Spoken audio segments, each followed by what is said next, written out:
His grandmother once said, "A broke man is like a broke hand. Can't do nothing with it." And I was like, man. But all of that is like what I was trying to say earlier when we were talking about how a baby boy goes from a young boy to a man. That's how the world looks at him. Looks like to realize early on how the world views you and how you're alone a lot quicker when he starts to.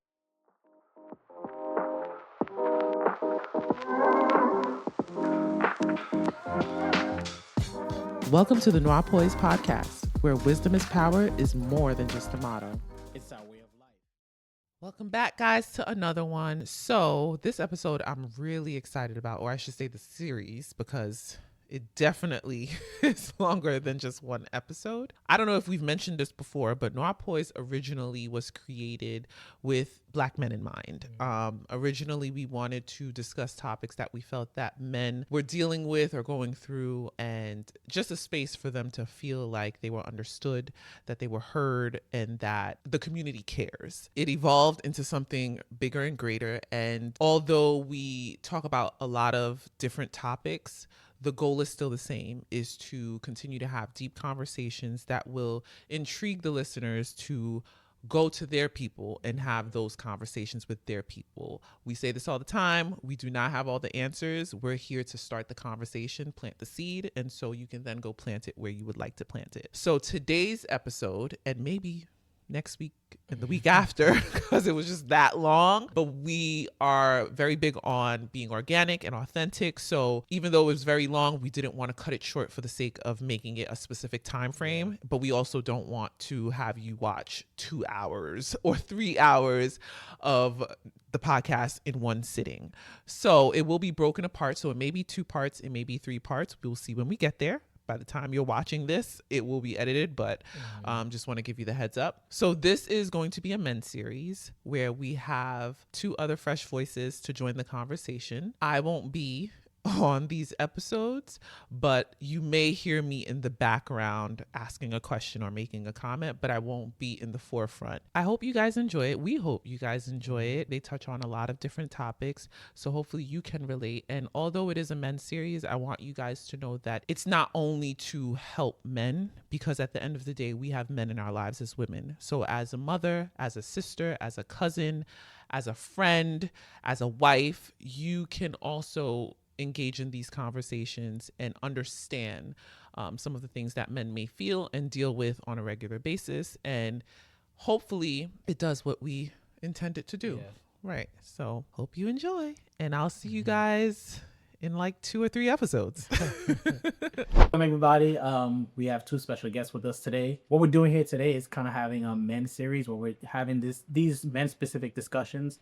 And Steve, you were chosen because, like, we've been having conversations for a while now, and you're someone I actually look up to in a sense of, if I feel like I have uncertainties about just manhood or life, like, I'll reach out to you, which is not something that I've always been able to say my entire life. I've kind of always been the one to have someone reach out to me. So it's good to have someone that I can see that. Like, I wonder what Steve would think in this situation. And Eddie, it's crazy to say that I've known you for almost 3 years now. Well, more than 3 years, because I met you before I was a father. So, That's right. Right. And I've gained so much information from you. And there's so many times I'm like, I wish we could have this conversation on a public scale, because we talk about things and I'm like, I thought about that, I didn't really understand that, or I know other people are thinking about it, and we wish that level of information was out there. So that's why you were chosen. I think to get started, I just have a simple question that I'll go first to answer. If you had to go back in time and give your 18-year-old self advice just about manhood, about life, like, what would it be? To go first, it would certainly be that don't expect the world to give you anything. As a matter of fact, expect that the world is here to take things from you. And the reason why I would give myself that information is, you both know, well, everyone knows by now, like, I grew up in the church, and I grew up with a lot of hope in my mind. Like, doors were just gonna open up for me. People were gonna be nice. I was gonna have the favor of the Lord kind of thing, which is not to say that doesn't happen, but whenever I had doors slammed in my face or felt like things were being unfair, I think it hit me harder than it should have hit me. So I would have loved to tell myself, you know what, don't take it personal, but just know that the world is not here for you, and whatever you want from the world, you got to go out and take it. You know what? I feel kind of the same way. For one, that not everybody's mind works the way yours mine did. I had this I guess, an unfair expectation of how the world was, society was, and how everybody else's mind worked. I assumed that everybody's mind worked the way mine did. Yeah. So if I reacted to something, or if I made a decision based off of the way somebody else treated me or whatever, I was expecting a certain outcome. Yeah. Whether honest because of the way I was raised, or just the way I think about life. Because I have the I what I do is I empathize a lot. Yeah. With everybody. I find the bad in everything. So like, you know, if I come across a situation and if I handle it a certain way, I'm expecting a certain reaction on the outcome and to happen. And I take, like you said, I took it personal. And it took me to grow, to get other life experiences, to talk to different people, you know, even such as like myself, you know, to realize that the way you were raised, your household, the way you think, everything is just, that's not the norm. Everybody has their own perspective, right? They have their own experiences, and it shapes their mind and shapes their reactions and, you know, how they approach life. I would tell myself, just because it's not your time doesn't mean it's not going to come. Stay ready so you don't have to get ready. So this time right now, learn what you need to learn, do what you need to do, find your purpose and stay on that. I think there's a time frame for young men where it's just, you know, hibernation years. And in those years, you want to know that you did something so that when you come out of that, you're that much more better for it. There's going to be a time where you're going to be dependent on, and you want to be able to have those answers. Yeah. And there's going to be a lot of moments where you're going to be very unsure of yourself. And that's right now, of course, when you're 18. Find your destination, you know, find your target and aim for it. Hold on, there's a quote that I like. Your answers are in the journey, not in the destination. That's what I was trying to say. Yeah. And you'll find it. Yeah, that's dope.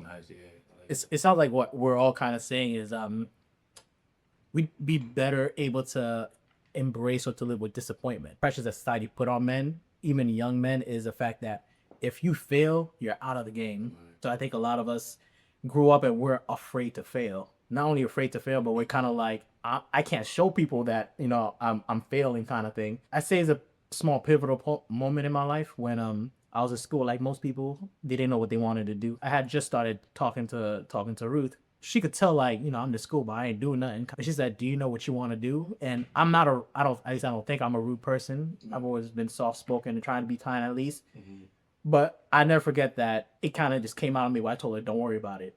Like, I kind of just shut her down because in my mind, I'm thinking, like, I don't know what I'm doing, but I can't let her know that I don't know what I'm doing.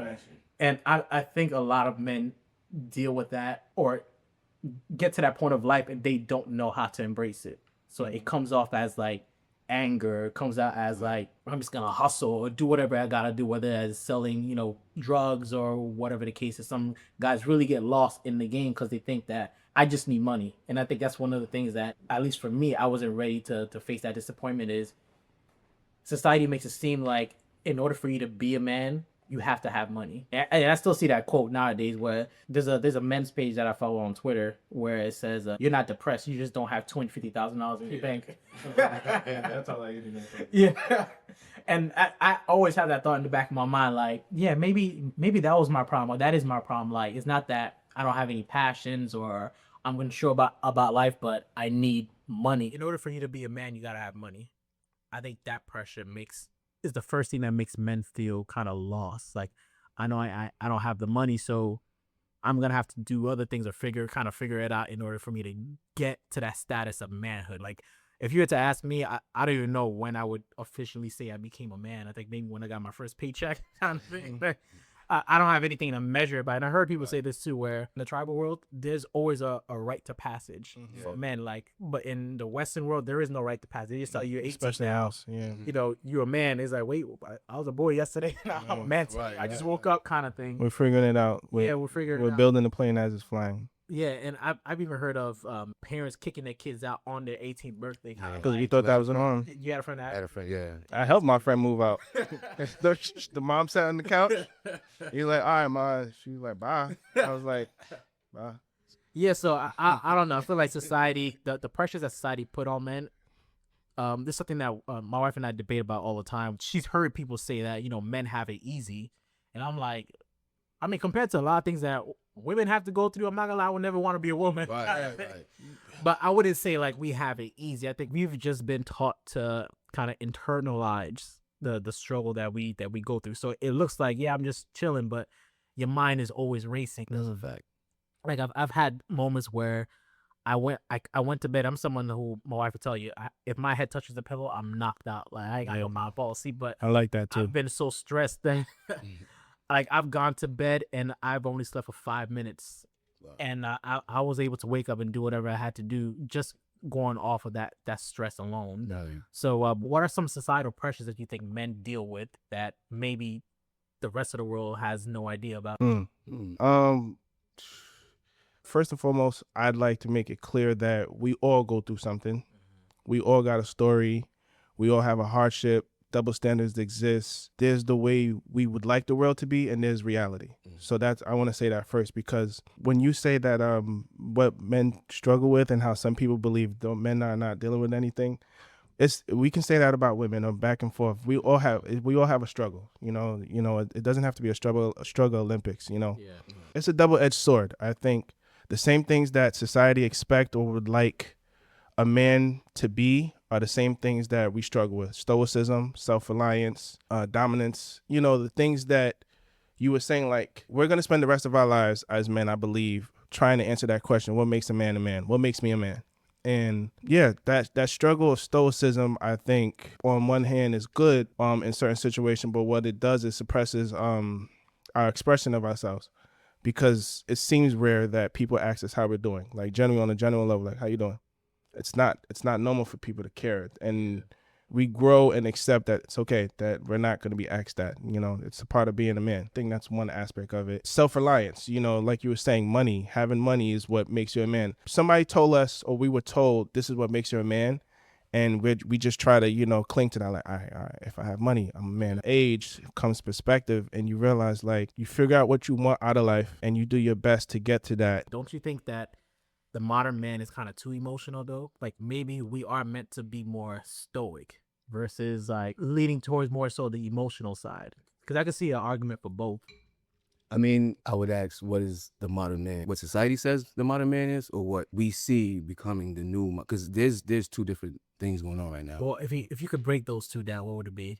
How society sees a man is like what you said. Yeah. As far as what he can do financially, what he earns, his earning is his bottom line. Yeah. Is it really based on finance? And I came to my conclusion. I feel like it's subjective, because I feel like there are a lot of men these days that are seeing the societal pressures that they put on men, and some men are like given to the pressure, and some men are just they're doing what they need to do to actually not really give into it, but to, I guess, create a path where it doesn't matter what everyone else is saying. Yeah. And I maybe me speaking more personally, did not.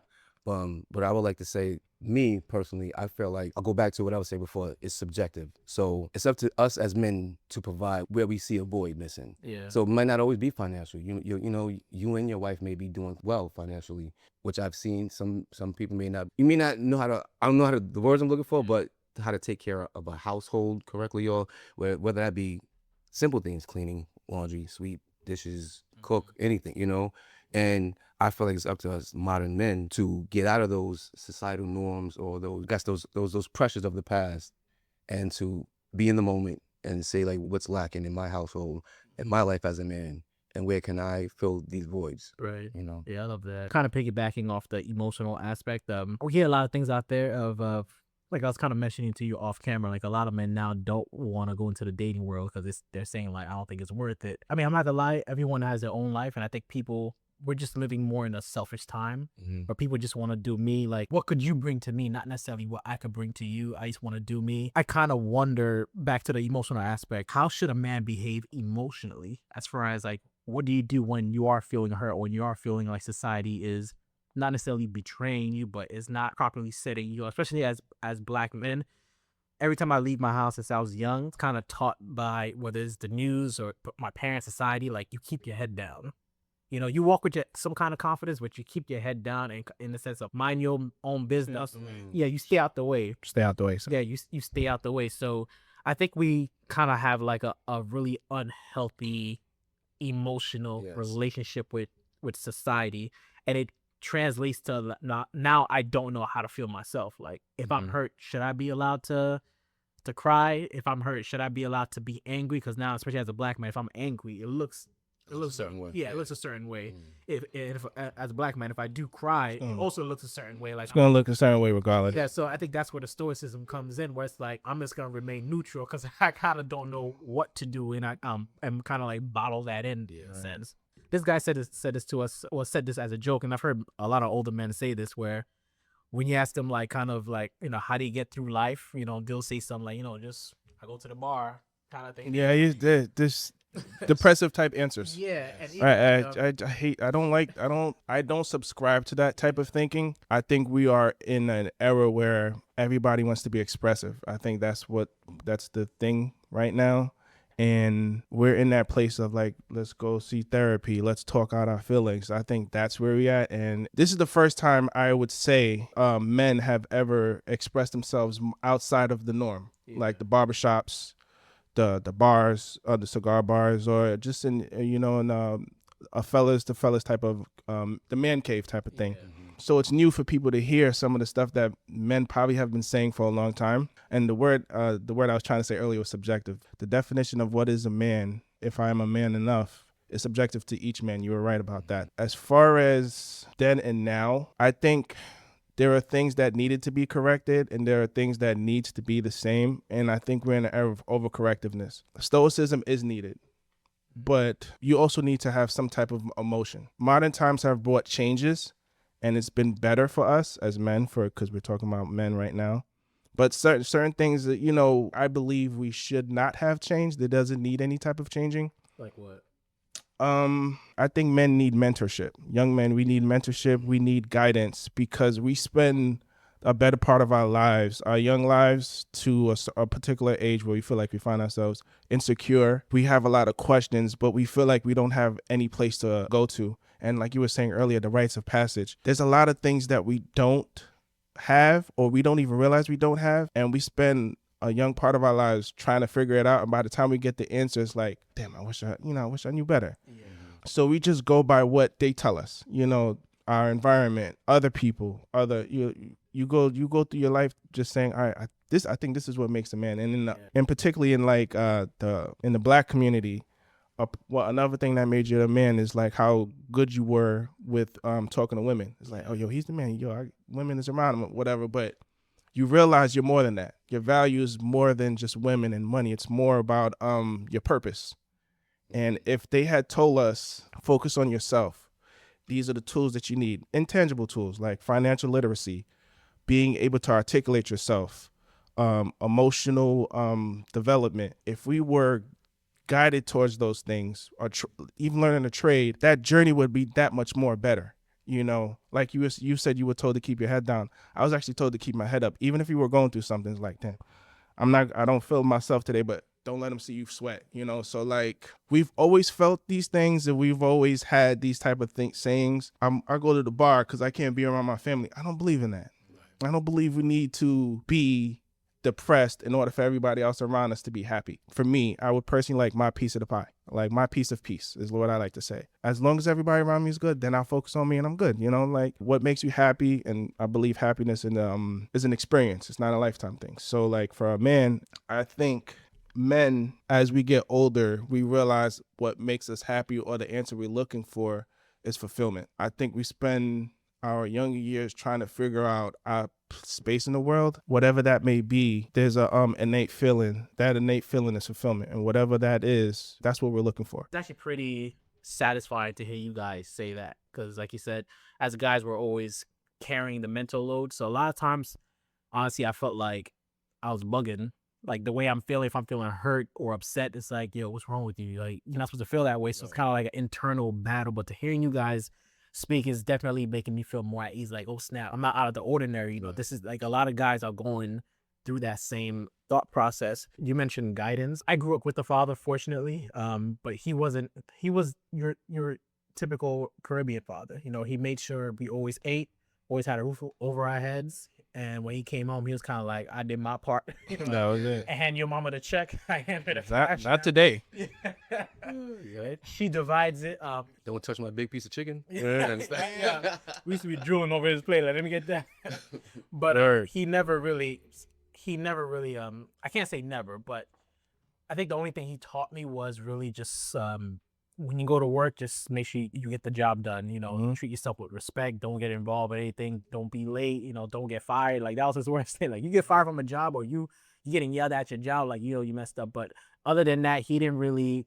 I don't think he really taught me how to process things emotionally. As a matter of fact, he kind of taught me the opposite. I'll never forget one time he said, you know, women cry.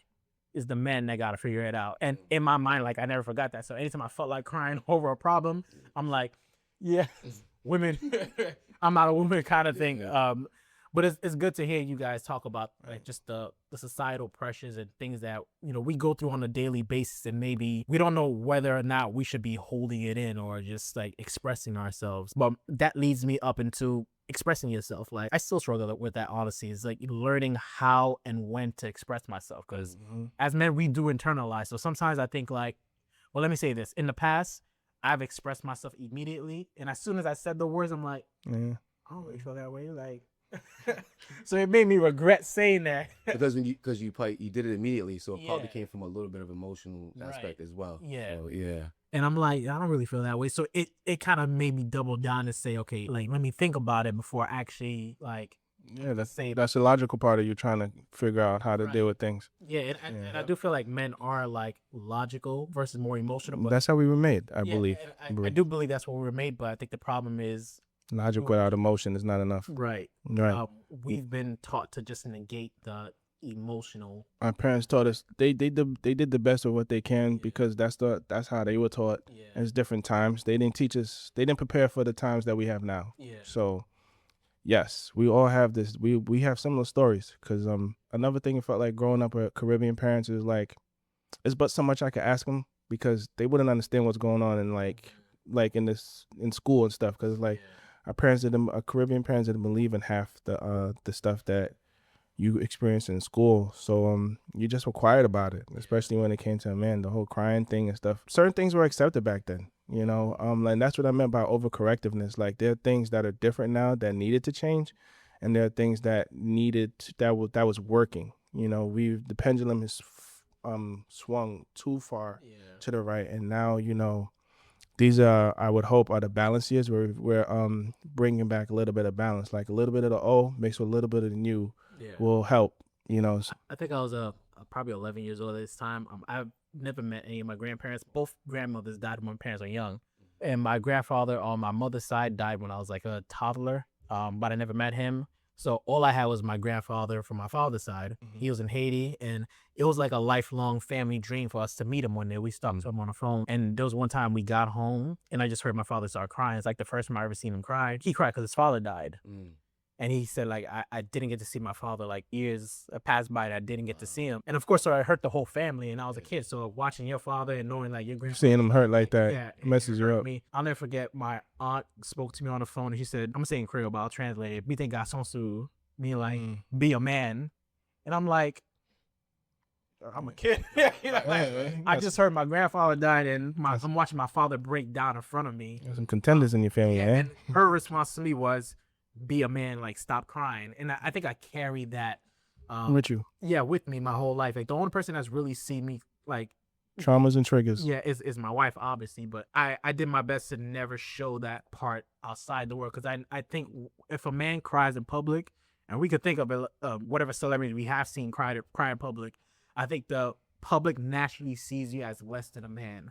Oh, we assume. Yeah, assume you as less than a man. They I think the public, as crazy as it sounds, wants to see a superhero. Someone who comes in and saves the day. You know, you get your ass whooped. Yeah. You get your ass whooped every day, but you're able to come back, overcome, and fight. You don't show any ounce of weakness. And I think guys have that mentality, like, I need to be a superhero. And I can't show, like, any kind of downside to that. We underestimate the fatigueness of women and overestimate the fatigueness of men. So I think that's what that is. Yeah. They, you know, superheroes, they expect us to have it all together, and we can't tell the world we're tired and we want to put it down. Yeah. So we just keep going because that's what we feel like is expected of us. Though we all trying to figure it out. You know the statue of the guy holding the world? Yeah. Mm-hmm. There's one there's a guy holding the world and the woman is sitting in front of him. It's kind of like, I guess he's holding it for her. Mm-hmm. But the person put a caption that says, women be like, you forgot the sun and the moon, nigga. That's true. And I think it's something that guys carry all the time, where they feel like You're right. I it's should never I enough. should get more. You're right. I'm Yeah. not doing enough. And It feels like what it. we were talking about, how unfortunately, I'm not saying everyone, but the older generation, the advice they give is more negative. Like, it kind of tells you, But like, they don't even know. They don't even realize it. yeah, they don't realize Yeah, it. right. Yeah, I think they're beyond That's traumatized. yeah, and that's what I was like. Don't listen to you guys speak, and that's Yeah. I have a thing where I internalize things more, and I think I go deeper, right? So what I see about our community is that it's not just one thing. You know, there's so many different dynamics in our community. One being, which people don't realize, which I realize, like, you guys are Caribbean. I'm American Black. People don't realize there's a big difference between that aspect on how the upbringing will be, the expectations from your family and society. Yeah. Even the focal points in the household as a man, or just as a member of the family. You know, like what I've noticed, because I grew up around Caribbean people my whole life, you know, but I'm American Black, so I've seen the different dynamics. So, for instance, in the Caribbean households, there's a stress on, I guess, preparation for adulthood, for being a man, as far as education, finance, you know what I'm saying, and to an extent, you know, and in general, just being, you know, there's more emphasis on adult life. Yeah.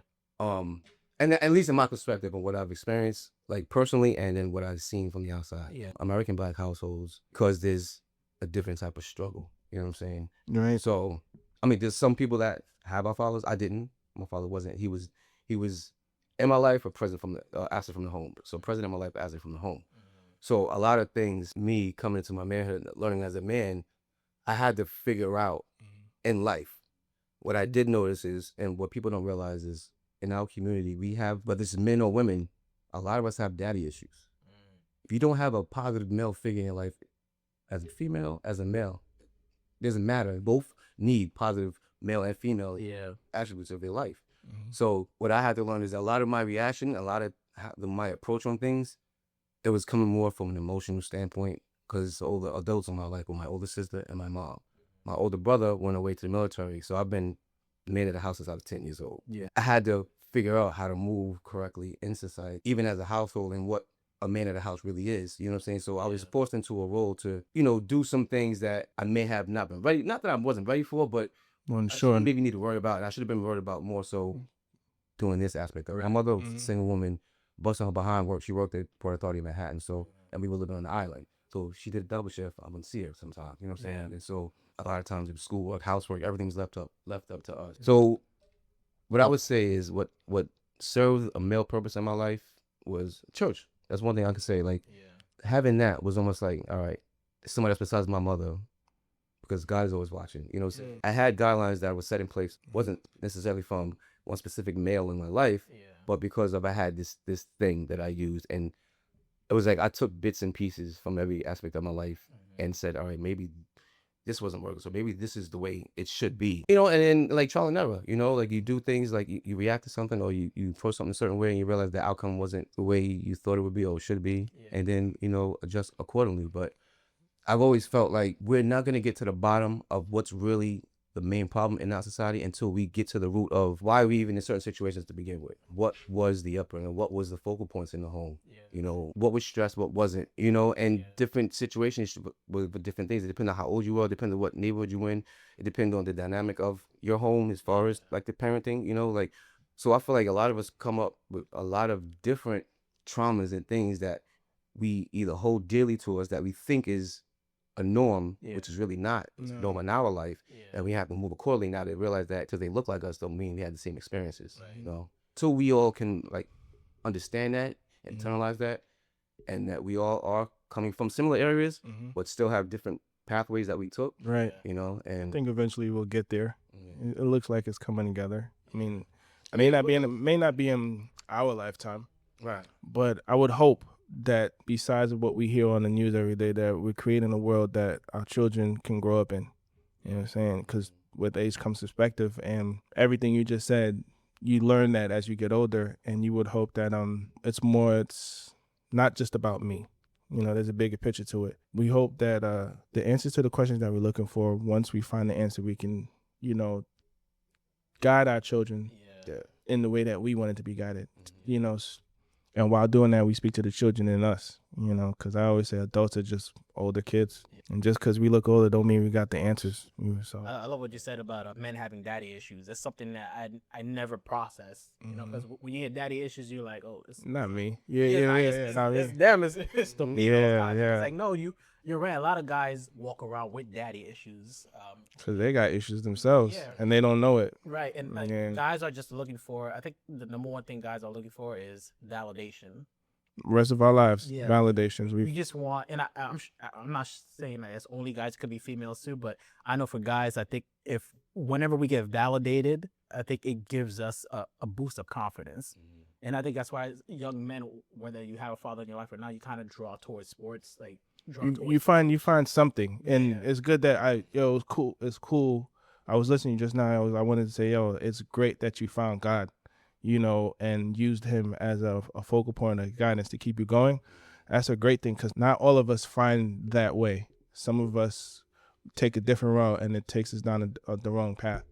And you can see it, and it's very easy to find that wrong path. And the fact that you used God to help guide you was great, you know. So yes. There's a stat that I wanted to pull up that I thought was interesting. A couple of stats. One, it says that this is from 2023 by the American Psychological Association. 45% of men believe their sense of self-worth is tied to their income. And continuing with that, it says 61% of men feel pressure to prioritize their careers over personal happiness. So I think that's kind of like the trend where a lot of men feel the need to put everyone else first. And that's a debate we've had in the couple episodes. Yeah, I've heard them. Where because women feel the same way, and I could definitely see it from the female point of view. So it kind of seems like, again, society is pushing everyone towards either you're selfish or you don't give a damn about yourself at all. Like, to put everyone else first. There's no balance. Individualism. Yeah. We're not raising communities. It's all about self. Yeah. That's where the conversation seems like it's going, right? Yeah. Yes, it felt like that. And in my personal opinion, I think that there are innate things about a woman's nature and a man's nature that we're going to carry with us for the rest of our lives.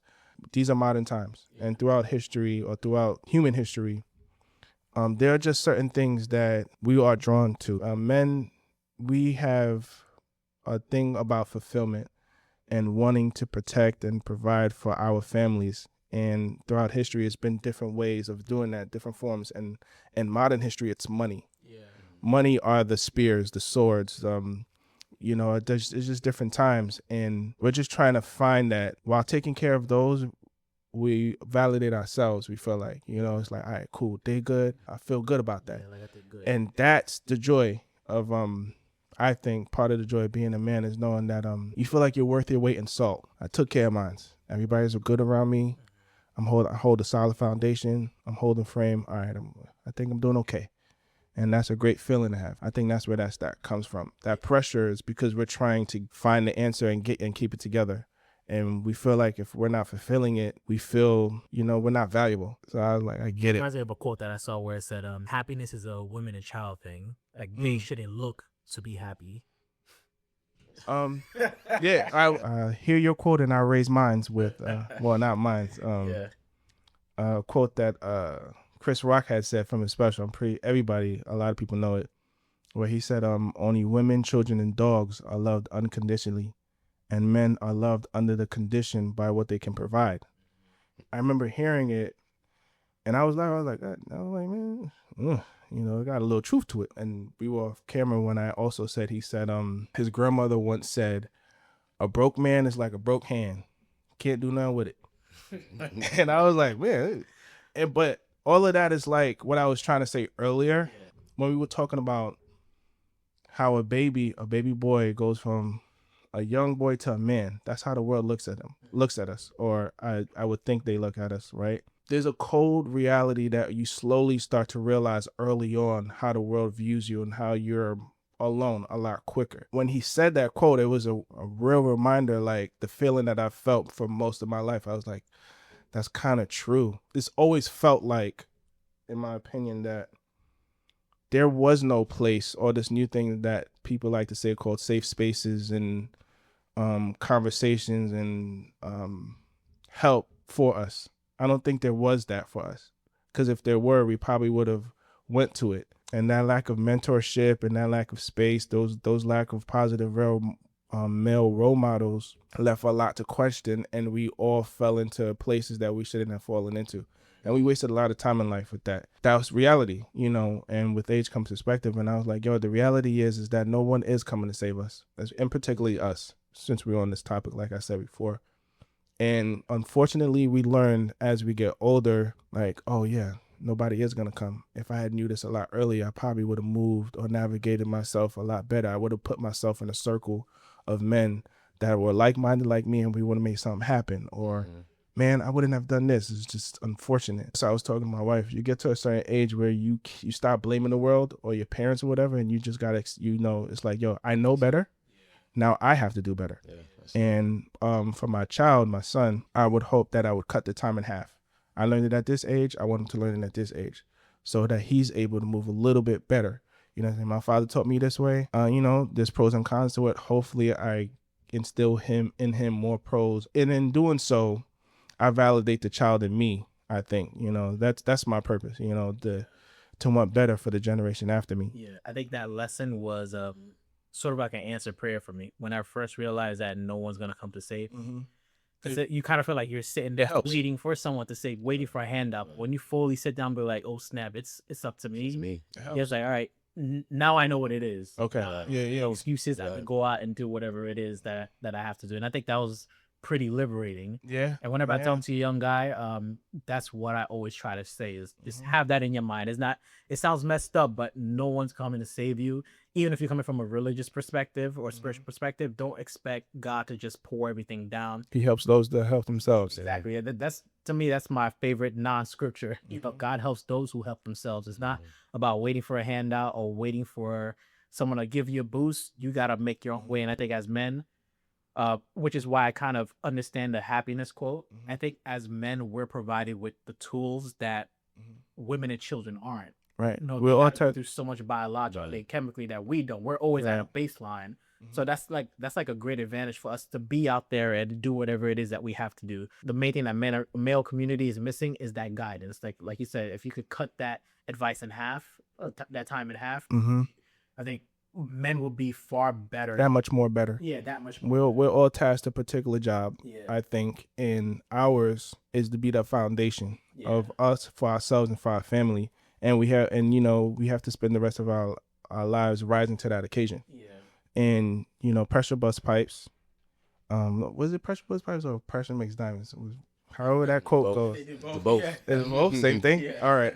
I believe that young men, and this touches on your past podcast, there's a certain type of hardship that we have to put our sons through to prepare them for the world, because sooner or later they're going to be dependent on, and they need to be ready for it. And it's not about just being harsh or cold to them. It's about like being firm. Like, sir, I love you. But nobody outside of this home is ever going to love you the way me and your mother does.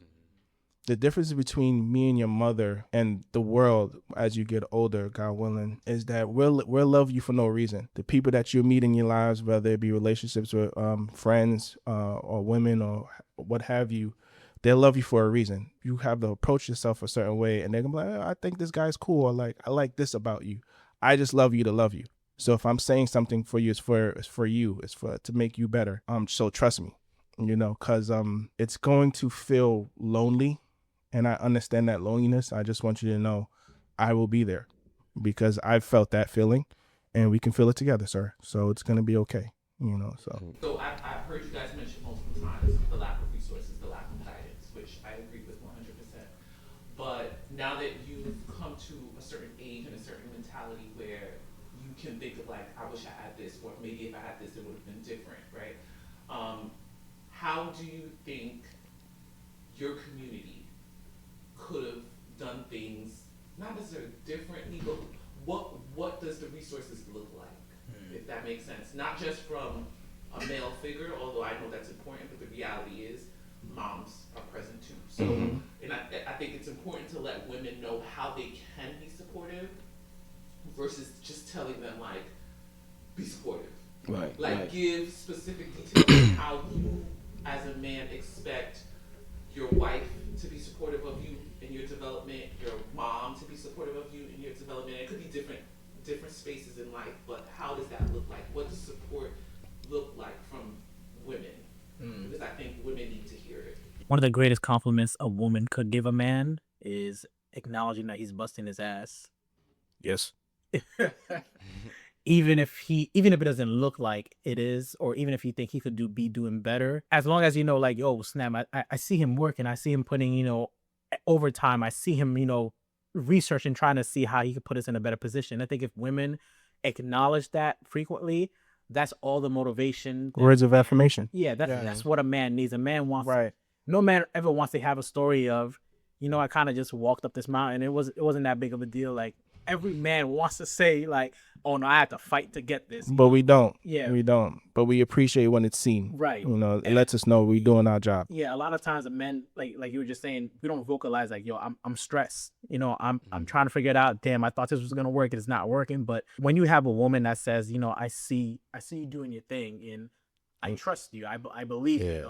It reminds us that it's worth it. It reminds us that it's worth it. Yeah, I think that's what men really need to hear, not just from each other, but from women as well. Like, I see what you're doing. From a general aspect of women, like sisters as well, cousins, because I'm asking for myself. Like, I want to be able to be supportive of the men in my life, not just you. Yeah. Or if I have a son, but I have brothers, I have friends. Yeah. You know what I mean? Like, I want to be able to be that, or be a representation of that, and then maybe it can inspire other women to also do the same. Yeah, I think it's I think it's across the board, because even one person that definitely gave that to me is my mother. Like, in my mother's eyes, there's nothing like I can't do it. Even when I was a kid, it's simple things like, fixing the TV. It's like stuff that she didn't know. But whenever I was able to do something, I would hear her tell her friends like, yo, Sam, I don't know how he does it. Like, he's so smart. And I was like, yeah, I like that. Right.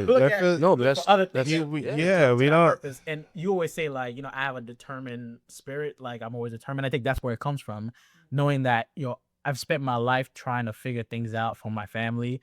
And when I do figure it out, I get complimented, I get reassured. They make it known, like, I've heard my mother say this to her friends, like, what would I do without Sam? And as a man, I think that just gives you failure is not an option. Like, I gotta figure this out. It rejuvenates you. Yeah. I think most men spend a better part of this has to do with dealing with reality.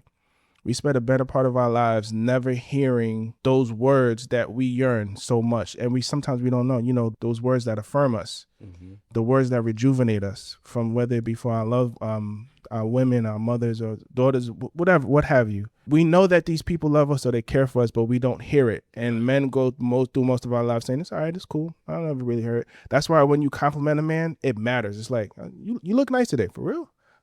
We think about that for the rest of the week or the day. Like, thanks. I thought I looked good too. Thank you. I wanted to say, I always remembered that. That's how I know it's crazy. When Aisha was having a baby, and when she had the baby, those months of raising Grayson, Ruth, you were the only person that texted me outside. Like, literally the only person I was like, but Steve, how you doing? And I remember thinking, oh yeah, how am I doing? I was too busy trying to make sure she was good. And, God bless everybody. I get them. Everybody wanted to make sure Aisha was good. And I wanted to make sure Aisha was good. I was, I wanted to be there. I wanted to show up and make sure everything was okay. That never occurred to me to think about myself, because like, it's not about me right now. But when you said that, I was like, oh, you're the only person that asked me that. And I stopped. I remember looking at the text and I stopped for a second. I was like, oh, thank you. I'm okay. Thank you. Thank you. Like, I'm like, my mom, she loves, and I love their relationship. My mom loves Aisha to the bone, and she loves Aisha. Like, she can't do no wrong, even when she is doing wrong. I remember when we was raising Grayson in those first few months, that first year was tough, man. And I touched on another podcast you guys had. There is no help coming. Our communities, we have to pay and build for our communities. The communities no longer come to us. We were duped into that. But I remember I was telling my mom, like, yeah, man, I got to make sure this is done. I got to go back to work soon. And she was like, yeah, I know, but make sure Aisha's good. Make sure she's okay too. I was like, I know, I'm making sure she's good. I'm just saying, I'm trying to tell you. I'm trying to tell you, I want to make sure she's good. I'm trying to line this and that, but I'm stressed and tired. She's like, I know, but she's going through a lot, and I was like, all right, I get you. You're right. And then when you saying that reminded me, like, okay, I need to be okay too in order for everybody else to be okay. But those words, that real appreciation, really, really does help, because especially in these modern times, your determination that you have, or the determination that we all have in us to want to be better for ourselves and for our family, is taxing, tolling. And I'm not saying that we all don't have issues or tough times. We all go through it. But to know that the people that we doing it for really appreciate us, support us, or fill in the holes that we can't fill in because we're too busy focused, that means the world. That means the world, at least to me, and obviously you too, to know that, you know what, I see what you're doing. I really appreciate that. I trust your word. I decided to choose you in life, so I'm going to trust the direction you're bringing us. Right. Thank you. You know what I'm saying? Because sometimes I feel like I don't got it, but I'm going to make sure I'm going to hold it down now because I know you believe in me. Yeah. It gives me purpose. Yep. So, yes, I think that's a giant thing too. Because, you know, like I said, we all have a purpose, man. It's fulfillment and all that other stuff. This is just an opinion too, because I'm not going to say that what I've seen it somewhere or I know what it is to be a woman. Women bring life. You breathe life, you bring life. Your words is life. You know, your words can be very powerful to a man, especially to a man that loves you and vice versa. So when you tell me you got this, I'm here for you, I love you, we're going to hold it down. It makes you get up a little bit stronger. And you go back and you face the day, you know, that much easier. So, yes. Getting what we, I guess, need from women, or what, you know, what would help would be, like you said, I guess it comes with a little bit of empathy, you know. The same way that we're expected to have the empathy, it should go both ways, you know. And I'm saying that because that's the way I think, you know. Like, I try to internalize things the way you said earlier. I would never know what it's like to be a female, you know.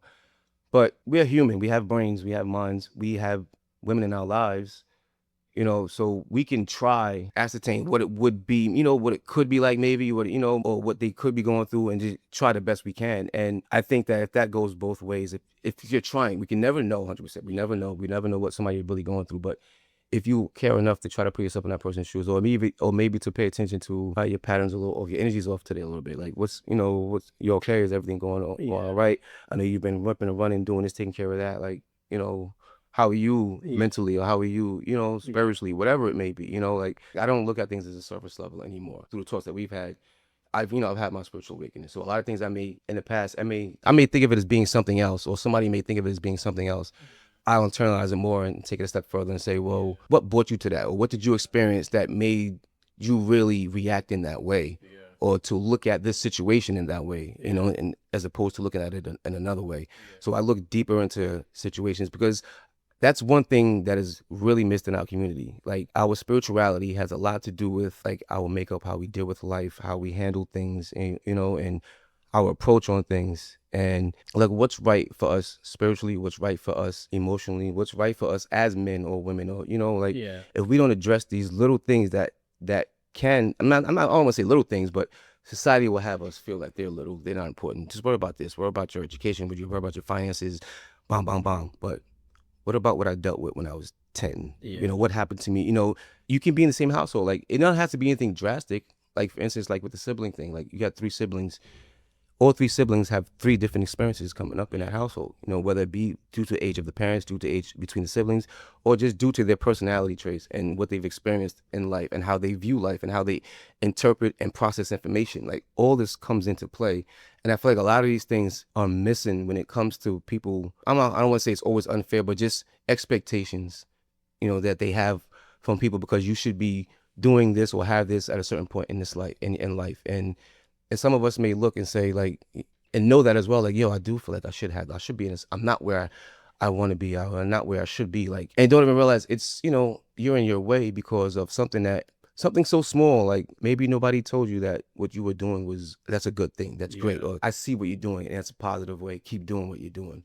You know, and if you're doing something that you may feel internally that it's a great thing, but even your results may be kind of, you know, you may be getting positive results from this one thing, but depending on who you are, how your brain works, if you don't get that affirmation, if you don't get that confirmation, that attention that lets you know, like, yo, I recognize what you're doing, what you've been doing, and either keep going or maybe you should do it this way, then you can second guess yourself, and you can, you know, you feel defeated, or like, you know, like, what am I doing this for, really? You know, like, is it any benefit? Is it making a change? Is it, you know, am I doing all this for none, or is it, you know?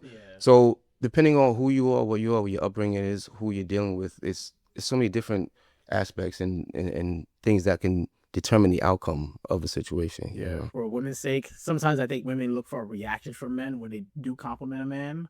So you may not get a reaction like, well, like I may not cry or anything, but like we've all kind of said like, yo, that changes our That's lives. right. Like we take it, we say thank you, It's a little. but inside like it does something. So it's not always about the emotional reaction, but it's just planting the seed and letting it grow. You got. I learned. I realized a long time ago because when you hear it in conversation with women, they've been pursued their whole lives. You know, it's the pursuer and the pursuit, right? So they're so used to saying, like, all right, I've heard compliments my whole life. Yes, thank you. And you know what I'm saying? There's days you brush it off. Those that you like, you hear it. So when you hear a compliment, or you just expect that. Yeah. Imagine dealing with that for years on years. You be like, all right, I'm kind of over it. Now, on the opposite, I've never heard that. So when a woman does pursue you and she actually does like you, be like, me? Well, you want to buy me a drink? All right, thank you. I'll take it. I smell good. I forgot I had this cologne. You've been doing all right. You know, like you be like, oh snap, I didn't think anybody noticed. I'm so used to moving through the world like this. It's like, oh my God, I'm flattered. You know, a little bit goes a long way. Thank you. Yeah, no, like, I think that's one key thing too. A lot of men, we search for what we want. Like, let me be more specific. We search for the woman that we want instead of the woman that wants us. And we can get lost a lot. Like, so we're taught that go after what you want, right? And it's cool. I mean, not every situation ends up the same way, but a lot of times what I've noticed, and I'm speaking personally, when I go after what I want as opposed to what, and doesn't mean that you have to accept anything that wants you just because, but you know when a woman is into you, you know what I'm saying, when she's overly into you and you're overly into someone else, you know?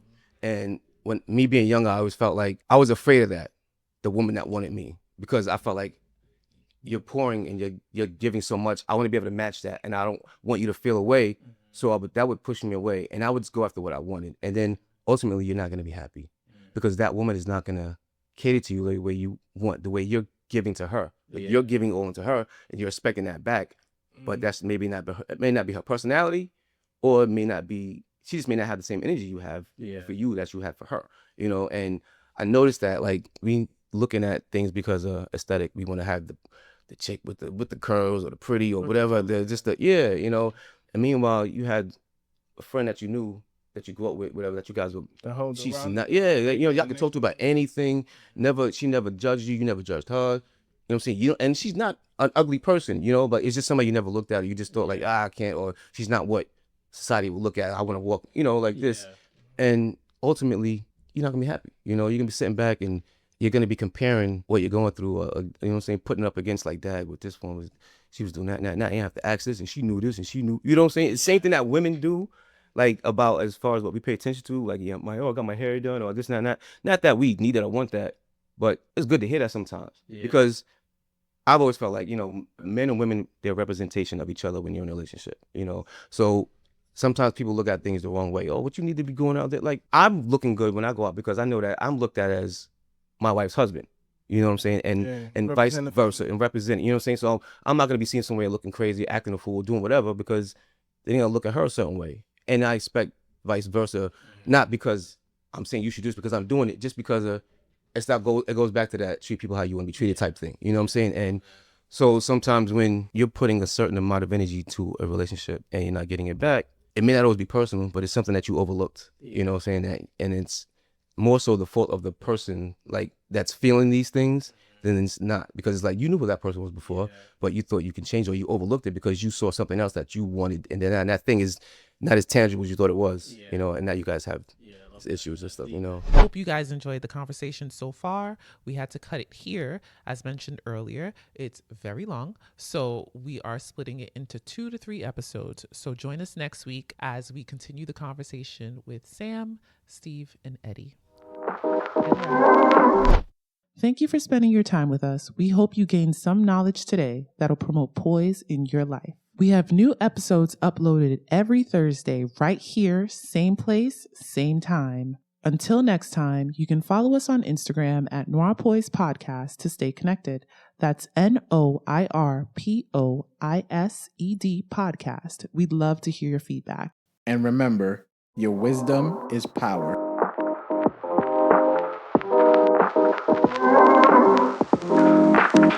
Bye.